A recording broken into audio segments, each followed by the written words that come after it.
मित्रांनो good morning. बघा घड्याळात वाजलेत 7:30 बरोबर आणि बाहेर तुम्हाला दाखवतो. आज मुंबईमध्ये म्हणजे मी डोंबिवलीला राहतो तर बाहेर बघा धुके. आज तारीख आहे 24 सप्टेंबर. बाहेर धुके बघू शकता तुम्ही, काय दिसत नाही मोस्टली लांबचं. अशा प्रकारे आपल्या इथे वातावरण झालेलं आहे आणि हे काय वातावरण योग्य नाही आहे, कारण की थंडीचा तर काय दिवस नाही आहे. नवरात्र चालू आहे, आज 3रा दिवस आहे. अशा वातावरणामुळे बरेचसे आजार हे उद्भवतात, बरेच लोक आजारी पडतात.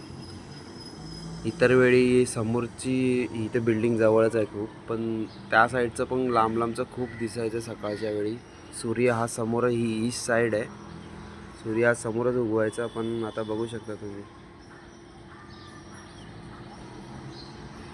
तर अशा प्रकारे झालेलं आपलं क्लायमेट खराब. हे बघू शकता तुम्ही गर्दी आज डोंबिवली स्टेशनला.